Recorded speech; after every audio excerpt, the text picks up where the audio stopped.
अभी तक जो अपन ने बेलन के बारे में सामान्य जानकारी प्राप्त की थी, बेलन का क्षेत्रफल कैसे आता है ना, संपूर्ण पृष्ठ कैसे आता है, आयतन कैसे आता है ना, तो इन सब के बारे में अपन ने सामान्य जानकारी प्राप्त की थी। तो उसी का प्रश्न अब अपन शुरू करते हैं। प्रश्न समझ में आएगा जब सूत्र आपको याद होंगे। सबसे पहली बात, मेन बात यही है कि आप सूत्र याद करो। सूत्र याद होने के बाद प्रश्न हल करने में बहुत ही आसानी रहेगी। सूत्र अगर आपको याद है, क्योंकि बाकी संख्या प्रश्न में दी हुई है, सूत्र अगर आपने याद कर लिया तो आपको पता है कि संपूर्ण पृष्ठ क्या होता है। संपूर्ण पृष्ठ 2πr h प्लस r होता है। आयतन क्या होता है, आयतन पाई r स्क्वायर h होता है। सूत्र अगर याद नहीं होगा तो मतलब आपको ये हल नहीं कर पाओगे। इसलिए सबसे पहली बात यही है, सूत्र याद करना आवश्यक है। ठीक है, अब प्रश्न को पढ़ोगे, प्रश्न को ध्यान से पढ़ना है। प्रश्न को पढ़ने के बाद उसको कैसे हल करना है वो तरीका देखना है, लेकिन सूत्र याद करना आवश्यक है। कॉपी में सूत्र लिखें और उसको याद करें, ध्यान रखें। तो प्रश्न पढ़ते हैं अपन। पहले प्रश्न पढ़ते हैं। प्रश्न में क्या लिखा हुआ है? प्रश्न में लिखा हुआ है एक बेलन का व्यास 14 सेमी है। क्या दिया हुआ है? बेलन का व्यास। बेलन का व्यास दिया हुआ है। क्या दिया हुआ? व्यास। त्रिज्या क्या होती है? त्रिज्या व्यास की आधी होती है। त्रिज्या क्या होती है? त्रिज्या व्यास की आधी होती है। और ऊंचाई 15 सेमी है। और क्या दी है? बेलन की ऊंचाई। एक बेलन का व्यास दिया हुआ है और दूसरा बेलन की क्या दी हुई है? ऊंचाई दी हुई है। एक तो क्या दिया हुआ? बेलन का व्यास। क्या दिया हुआ? बेलन का व्यास। और क्या दिया हुआ है? बेलन की ऊंचाई। बेलन का व्यास और बेलन की ऊंचाई दी हुई है। अब ज्ञात क्या करना है उसको पढ़ेंगे।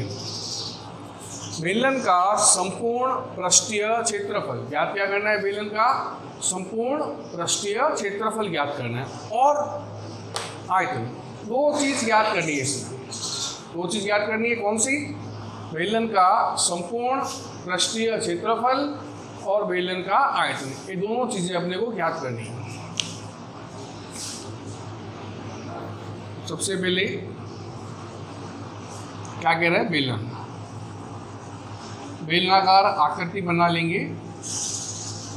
बेलन दिया हुआ है, ये बना लिया अपन ने बेलनाकार आकृति।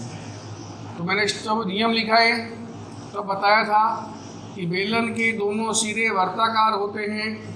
बेलन के दोनों सिरे वर्ताकार होते हैं। बेलन के दोनों सिरे कैसे होते हैं? वर्ताकार। दो वृत्त बनते हैं। व्यास 14 है, ये पूरा व्यास हो जाएगा 14 सेमी। 14 सेमी व्यास 14 है, ऊंचाई 15 है। ऊंचाई ये रही, ऊंचाई कितनी है? 15। व्यास 14 है, ऊंचाई 15 है।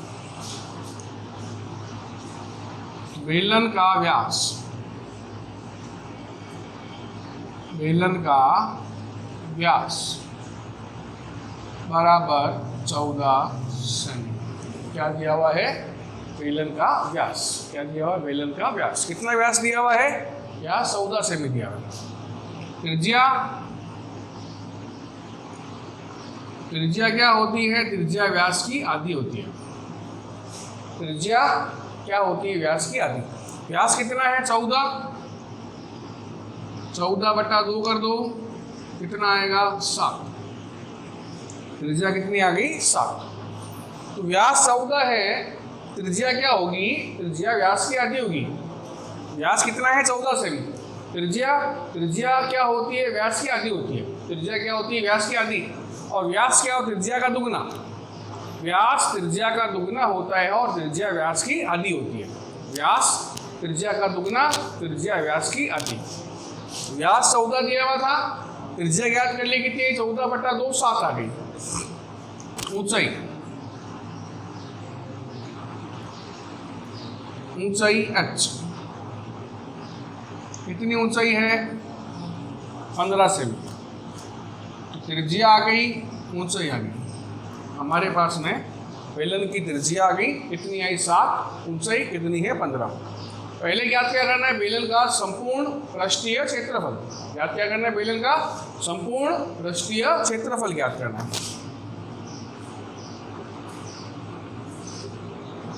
बेलन का संपूर्ण पृष्ठीय क्षेत्रफल क्या होता है, 2πr h + r।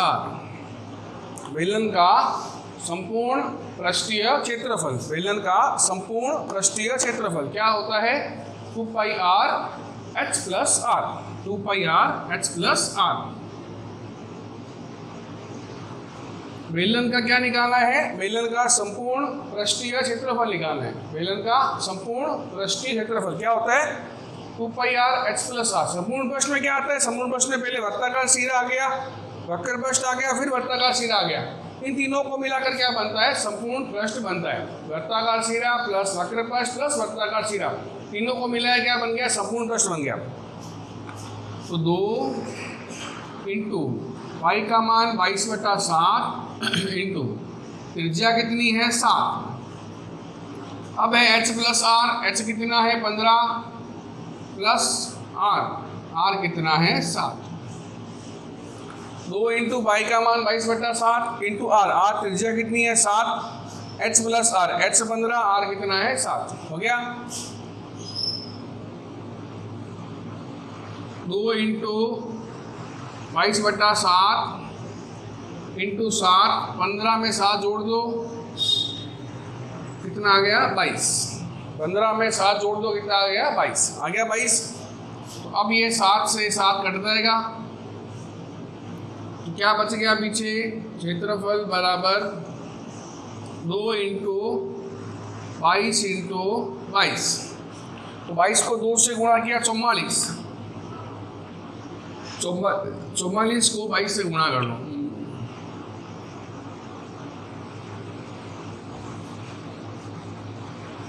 कितना आया 968। कितना आया 968। बेलन का संपूर्ण पृष्ठीय क्षेत्रफल कितना आ गया 968 वर्ग सेमी। कितना आ गया 968 वर्ग सेमी। ये क्या आ गया, बेलन का संपूर्ण पृष्ठीय क्षेत्रफल। अब क्या निकालना है, बेलन का आयतन निकालना है।